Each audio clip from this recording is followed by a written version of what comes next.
Всем большой привет! С вами Светлана Завьялова, это мой творческий канал. Всем любителям скрап-творчества сегодня на преддверии 23 февраля предлагаю мастер-класс по такому вот альбомчику. Альбомчик, можно сказать, альбом-открытка. Это мини, чисто чтобы поздравить папочку, своих любимых мужей. Почему папочку? Мне надо, наверное, сделать такое отступление. Дело в том, что после небольшого затишья на моем канале у меня уже появились там парочку видео. Это мастер-класс и обзора travel альбома.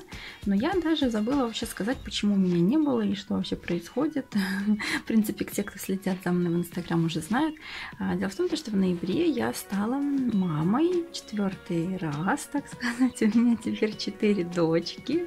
Представляете? И вот, так что наш папа, то есть все говорят мама, мама героиня, а как же папа? Наш папа стал папой 4 дочек, то есть это, наверное, еще более ответственней.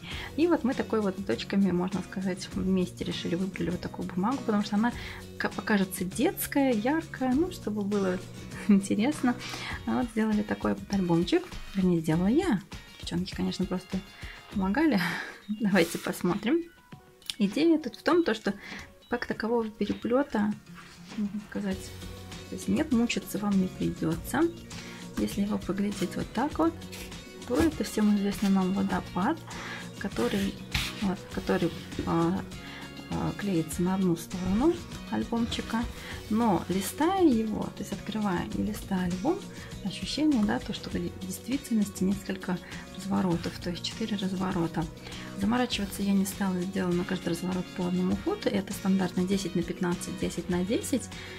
Вы, конечно, можете сделать побольше, то есть добавив в 2 раза размера, получится такой полноценный альбом. Вот. Делается очень легко, то есть за один вечер спокойно можете сделать. Я, конечно, понимаю, что это мастер-класс, скорее всего, выйдет прямо накануне, и времени к 23 февраля, наверное, не останется, но, в принципе, попробовать можно. Сама вообще как идея сохраните на будущее. Я думаю, вам понравится. Всем приятного просмотра. Спасибо, что остаетесь со мной. Всем пока.